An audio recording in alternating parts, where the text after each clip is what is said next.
Hi అండి. Apollo fish మీకు ఎలా తయారు చేసుకోవాలో రెస్టారెంట్ స్టైల్లో మీకు చూపిస్తాను. అది ఈజీ వేలోని.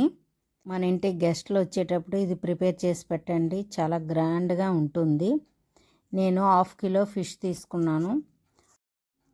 ఈ ఫిష్కి 1/2 టీ స్పూన్ పసుపు, 1/2 teaspoon salt, 1/2 teaspoon మిరియాల పొడి, 1 teaspoon chilli powder, 1 teaspoon అల్లం వెల్లుల్లి పేస్టు ఫ్రెష్ది వేసుకొని ఇదంతా ఫిషెస్కి పట్టేటట్లు పట్టించాలండి.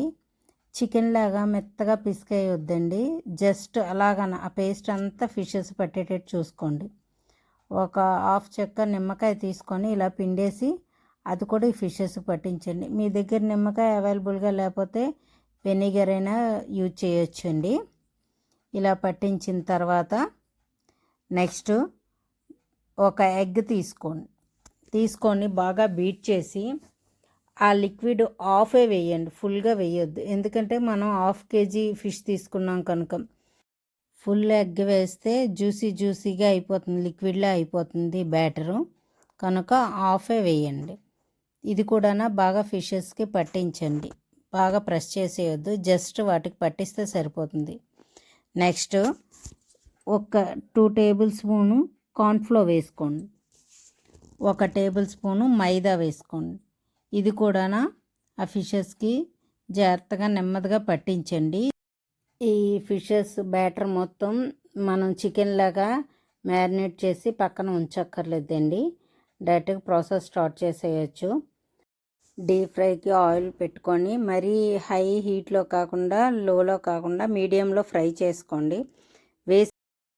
ఇక నుంచి నా వీడియోల మధ్యలోని మీకు టిప్ చెప్తానండి. అది ఆధ్యాత్మికత కావచ్చు, లేకుంటే ఫైనాన్స్ కావచ్చు, బ్యూటీ టిప్ కావచ్చు, కుకింగ్ టిప్ కావచ్చు, ఏదో ఒక టిప్ మాత్రం చెప్తాను. ఇప్పుడు ఈరోజు టిప్ ఏంటంటే కుకింగ్ది.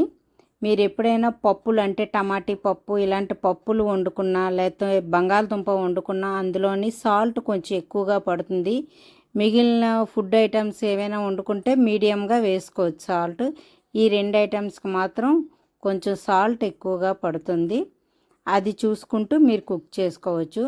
ఈ పీసెస్ అన్నీ ఇలా డీప్ ఫ్రై చేసి ఒక పక్కన పెట్టుకోండి. Next process 1 table spoon chilli sauce,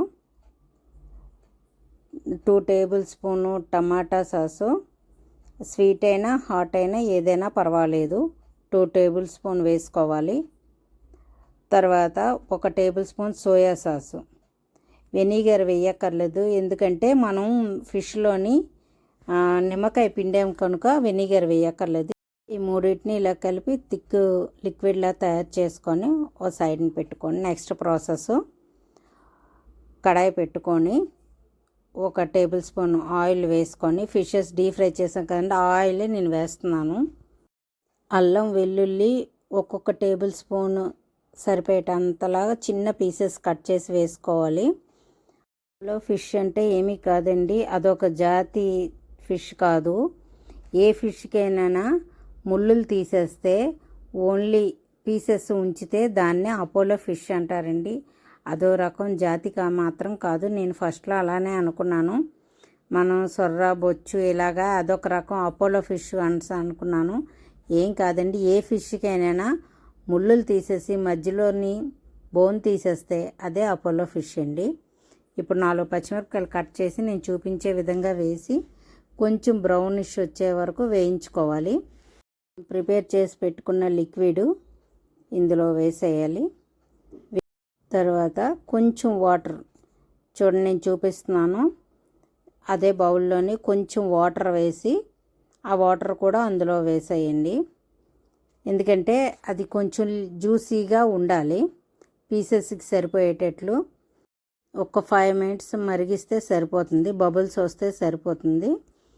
చూడండి నేను చూపించే విధంగా ఇలాగ మరిగితే ఇప్పుడు మనం డీప్ ఫ్రై చేసి పెట్టుకున్న ఫిష్ పీసెస్ ఉన్నాయి కదా, వాటినన్నిటినీ ఈ లిక్విడ్లో వేసేయాలి. ఆ పీసెస్ వేసిన తర్వాత మనం వేరే కర్రీస్ లాగా గరిటె పెట్టేసి గట్టిగా ప్రెస్ చేసి తిప్పకూడదు, జస్ట్ టర్న్ చేయాలి అంతే. అంటే పీసెస్కి ఆ లిక్విడ్ పట్టేటట్టు టర్న్ చేసుకోవాలి. గట్టిగా ప్రెస్ చేసామనుకోండి ఫిష్ సాఫ్ట్గా ఉంటుంది కాబట్టి పీసెస్ వీడిపోతాయి. ఇలా నేను చూపించే విధంగా జస్ట్ ఆ లిక్విడ్ని ఆ పీసెస్కి పట్టించండి. టర్న్ చేసుకుంటే సరిపోతుంది. ఇంకొక విషయం ఏంటంటే ఈ ప్రాసెస్ చేసేటప్పుడు హై ఫ్లేమ్లో పెట్టుకోవాలి. లో ఫ్లేమ్లో పెడితే ఫిష్ పీసెస్ సాఫ్ట్గా అయిపోయి చిన్న చిన్న పీసెస్లో అయిపోద్ది. హై ఫ్లేమ్లో పెట్టుకొని టర్న్ చేసుకోవాలి. నెక్స్ట్ ఇదంతా అయిపోయిన తర్వాత కొత్తిమీర మీ ఏదైనా గార్నిష్ చేసుకుంటే సరిపోతుందండి. Curry ready. దీంతోపాటు మనం ఆనియన్ లెమన్ సర్వ్ చేసుకుంటే super taste Apollo fish ready. నా వీడియో మీకు వర్త్ అనిపిస్తే ప్లీజ్ సబ్స్క్రైబ్. Thank you.